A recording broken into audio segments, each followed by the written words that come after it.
Fala turma, tudo bem? Seja bem-vindo a mais um vídeo aqui no nosso canal. Meu nome é Alexandre, muito prazer. E nesse vídeo a gente vai conversar um pouco sobre Bitcoin, tá pessoal? A gente vai falar um pouco do cenário macroeconômico, vai falar um pouco do gráfico, né? Eu vejo que tem muito pessoal aí falando que o Bitcoin vai despencar e tudo mais. Quando a gente fala de mercado, pessoal, são três tipos de análise: fundamentalista, macro e análise gráfica. Do Bitcoin em especial, né, o que mais conta é a análise macroeconômica e análise gráfica. O que eu estou vendo que o pessoal está fazendo muito é levando em conta sim a análise macroeconômica, mas não levando em conta a análise gráfica, e você acaba perdendo o time de mercado. Para você acertar uma análise macro é muito difícil, porque depende de diversas variáveis, né? Câmbio, taxa de juros, desemprego, inflação e etc. Então é muito difícil você acertar um cenário. Você tem alguns indícios, mas é difícil. Então aqui a gente tem um gráfico do Bitcoin, tá pessoal? O Bitcoin ele vem numa escalada de queda desde 2021, né? Formando uma linha de tendência de baixa. O que é uma linha de tendência de baixa? Eu gosto sempre de falar com o pessoal aqui do canal, né, para trazer de forma educativa. É uma linha, né, que ela acompanha um canal de baixa, e aí dentro dessa linha a gente tem topos respeitando ela, né? Então forma meio que uma linha dentro desse canal.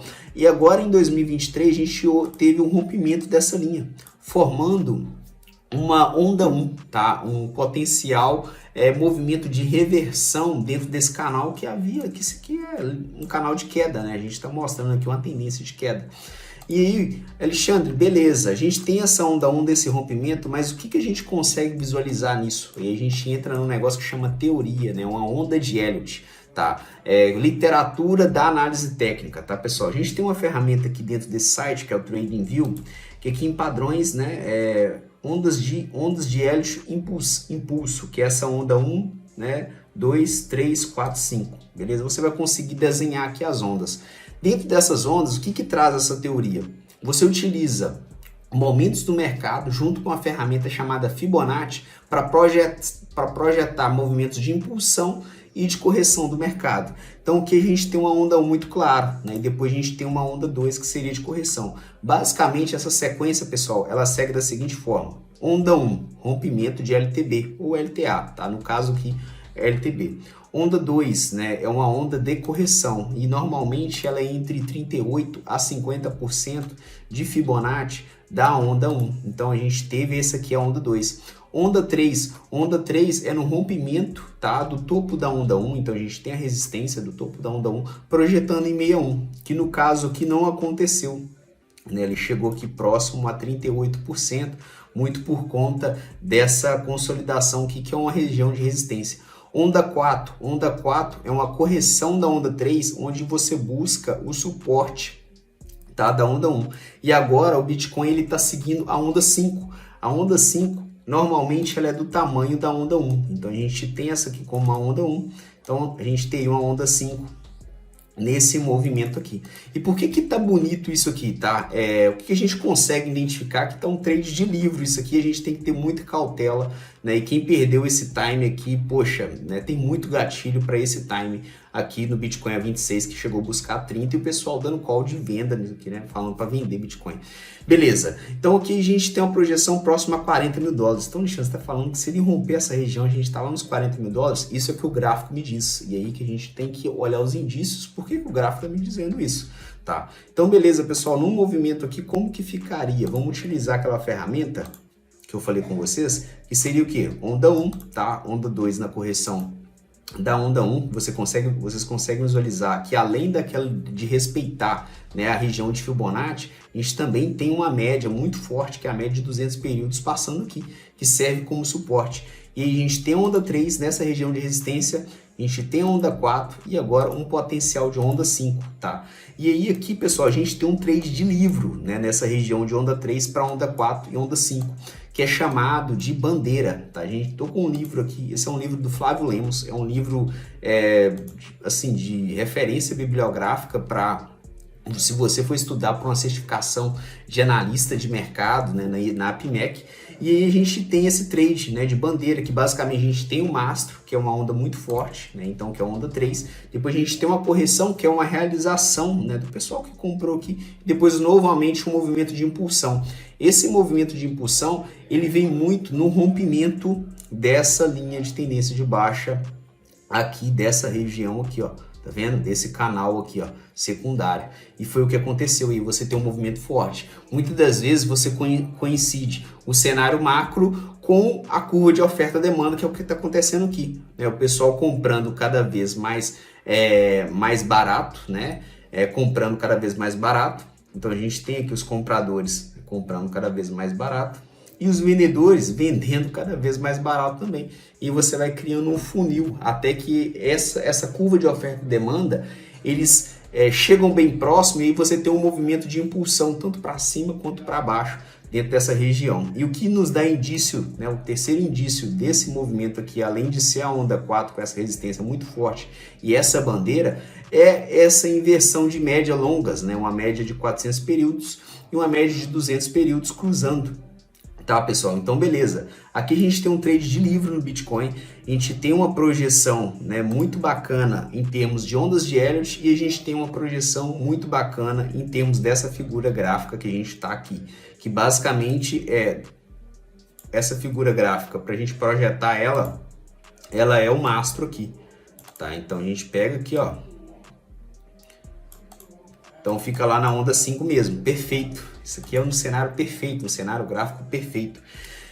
Beleza. Alexandre, então você está falando que a gente tem que comprar agora e aí que você tem que entrar numa análise. O melhor momento, o melhor gatilho para você ter entrado, né, que eu vi o pessoal, né, comentando aí, não achei muito legal, seria dentro dessa região aqui. Por quê? Você tem mais indícios, cruzamento de média, você tem um índice de força relativa mais afastado, né? E você tem um gráfico não tão agressivo em regiões compradoras. Agora, né, num gráfico diário, a gente tem um Bitcoin testando resistência, tá? E muitas das vezes, nesse ciclo de Elliott, o melhor momento para você operar é em onda 3, que é a onda maior, né? Então, aqui a gente tem até um tipo de setup chamado pivô de alta. Então, normalmente o pessoal opera onda 3, não vai operar a onda 5. A onda 5 é a onda mais difícil de você operar dentro quando a gente fala de ondas de Elliott, tá? Porque você tem, o mercado já está, né, tem que estar muito consolidado ali que o negócio vai subir mesmo. A gente tem alguns indícios quando a gente fala de taxa de juros, né, no cenário dos Estados Unidos. A gente manteve a taxa de juros, só que o Fed já foi um pouco mais incisivo ali, falando, poxa, a gente manteve agora, mas pode ser que a gente continue subindo essa taxa para o longo do tempo, né? Até quando a gente conter mais essa inflação, sentir que ela está mais no controle. Essa impulsionada do Bitcoin foi muito por conta desse movimento da inflação aqui, pessoal. Vou colocar para 5 anos para vocês visualizarem, que agora a gente já está entrando no mérito macroeconômico. Que o que? A inflação dos Estados Unidos disparou ali de 2020 para 2022, olha que massa, né? Disparou o negócio. E aí, junto com isso, um dos mecanismos é subir taxa de juros também, que, né, saiu lá próximo a 0 para 5, né? 5,25, tá? E agora a gente tem a inflação reagindo, a inflação caindo, tá? E aí, poxa, o Banco Central começa a pensar, poxa, será que é algo momentâneo, né? Será que a gente mantém mais essa taxa, já continua descendo, a gente é agressiva mais para jogar essa inflação mais para baixo, porque o país não quer ter inflação alta. E o outro ponto também é a taxa de desemprego, também, né, subindo bastante, mas porém, ó, num comentário, ó, a taxa de desemprego dos Estados Unidos aumentou 3,7% em maio de 2023, o maior desde outubro de 2022, né? Quando a taxa de desemprego está subindo, quer dizer que a economia está desacelerando. Mas olha só o comentário disso aqui. E acima das expectativas do mercado, que estava 3,5%. Apesar desse aumento, a taxa de desemprego permaneceu historicamente baixa e sugeriu que o mercado de trabalho permaneceu apertado. Ou seja, apesar de ter subido, ainda está falando que, né, o pessoal está acelerado ainda e pode ser que a gente tenha um aumento dessa taxa de juros, pode ser que a gente não está, né, tendo uma inflação ainda controlada, porque aqui a gente está falando muito de commodity também, que caiu bastante, junto com o petróleo Brent e outros tipos. Alexandre, beleza, você tá falando muita coisa aí de cenário macro, falou lá do cenário gráfico, até o momento ele estava legal, mas por que você está falando desse movimento de taxa de juros? Pessoal, estava muito claro, né, que, poxa, inflação cedendo, né, a gente tem o Fed ele mantendo taxa de juros, né, o Bitcoin ele não tem uma correlação 1 para 1 com taxa de juros, mas ele tem um pouquinho, tá? Então a gente consegue ver que até nesse gráfico, títulos do governo americano 10 anos contra o Bitcoin, então a gente tem uma queda nesses títulos e um aumento. Olha só que massa isso aqui.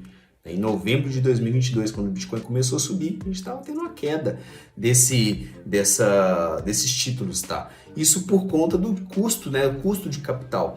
Porém, o Fed começa a sinalizar que ele não tem muita clareza se a inflação ela vai manter naquele patamar. Então, ele prefere manter o remédio ou até mesmo continuar agressivando o remédio para essa doença, né, ir embora ou diminuir, né, que eu tô falando da inflação, que essa dor de cabeça sumir, do que ele frear e ela voltar de novo, tá? Então, isso tem que ter muita cautela nesse movimento do Bitcoin agora. Por quê? Cara, o melhor momento era nesse gatilho aqui. A gente tinha a reunião do Fed, a gente tem médias cruzando, a gente tem um índice de força relativa, né, ali próximo a 35 e não tá tão carregado. E a gente tem aqui, né, mais dois indícios gráficos, que é o que? Bandeira juntamente com ondas de Elliott. E agora ele testando resistência. E aí, por que eu falo que você tem que ter cautela aqui, pessoal? Vocês viram lá a sinalização da taxa, né, do comentário sobre a taxa de desemprego, né? A inflação está baixando, mas o Fed já foi mais decisivo ali com a taxa de juros. A gente está na região de resistência, tá? Então não fica com aquele sentimento de FOMO que você perdeu essa esticada, que agora o Bitcoin vai para 40 mil e acabou. Cara, faz aportes com consciência, tá? Não dá all-in no negócio, né? Faz uma parcial. Se você está querendo entrar agora, que possivelmente pode dar essa esticada, né, se o cenário melhorar, cara, faz um negócio parcial. Mas o que a gente tem agora no gráfico para ver? Região de resistência, tá? Bitcoin chegou a esticar aí cerca de... Deixa eu pegar a ferramenta aqui. Opa! Aqui. Cerca de 20%, né, em poucos dias. Índice de força relativa, né, sobrecomprado, então um indicador muito bacana você que opera criptomoedas utilizar, que é o RSI, e toda vez que ele está sobrecomprado, ele tende a corrigir. Ó, isso aconteceu em abril de 2023, isso aconteceu em março de 2023, isso aconteceu em fevereiro de 2023, isso aconteceu aqui também em janeiro, e pode ser que aconteça agora. Então não é o momento de você tomar posição forte agora, só porque está subindo você está achando que você está perdendo o movimento. O momento é aqui, que o pessoal está falando para você não entrar, você não entrou, né? E pronto. Então assim, eu tô passando aqui algumas ideias para você. Então assim, agora no momento é ter cautela, resistência junto com o índice de força relativa sobre comprado. Só quando a gente pega para ver ele no cenário macro, a gente tem um desenho de que, poxa, ele rompeu, né, essa resistência dessa figura, configurou mesmo a bandeira. Então a gente tem uma projeção até um pouquinho gordinha aqui para o Bitcoin. Em termos de ondas de Elliott, a gente está na onda 5, é uma das ondas mais difíceis de operar, mas a gente tem caminho, porém no curto prazo ele está sobrecomprado. Então não faz sentido você tomar posição forte nesse momento. Quando a gente pega aqui no semanal mesma coisa, chegando próximo à sobrecompra, né? Então ele tem um candle volumoso, um candle bonito, né, com volume, que vocês podem ver que depois desse candle, normalmente ele dá uma consolidada quando ele está próximo a essa região, olha só, depois dá outra esticada, tende a corrigir, tá? Então esse patamar de preço aqui, pessoal, é um patamar assim que é muito complicado, é muito difícil você operar aqui em composições curtas. No mensal a gente já tem um gatilho bonito. Por quê? Se ele fecha esse candle, tá? Nesse mês agora de junho dessa forma, ele tem espaço para subir ainda no índice de força relativa. Quando a gente vem para tracionar aquela ondas de Elliott, a gente tem gap para subir aqui em termos de onda 5, tá? E ele fechando acima dessa resistência, né? Ele fecha acima né, do fechamento do mês anterior e fecha acima do fechamento do outro mês, dos meses seguintes. Então, está mostrando que o preço está tendendo a subir. Então, a gente pode ter um carregamento maior quando a gente fala de mensal. Mensal é um gráfico mais longo para você operar. Então, esse aqui talvez está projetando lá para fevereiro do ano que vem ou algo do tipo, tá, pessoal? Ou, sei lá, um novembro ou um dezembro, né? Algo do tipo, porque a gente já tem alguns indícios mais claros de um posicionamento do Fed quando a gente fala de taxa de juros, beleza? Pessoal, então assim, o meu comentário, né, foi mais essa situação para vocês ficarem ligados nesse movimento de ondas de Elliott aqui do Bitcoin, desses dois indicadores que é a inflação e taxa de juros americanas, tá? E nesse outro indicador de índice de força relativa, que atualmente ele está sobrecomprado e é muito difícil você operar nesse movimento aqui. Beleza? No mais, eu fico por aqui. Espero ter, né, de alguma forma agregado valor para sua vida, tá? Como investidor. Né? Deixe seu comentário se você gostou do vídeo. Se inscreva também se você gostou. E valeu, até o próximo vídeo.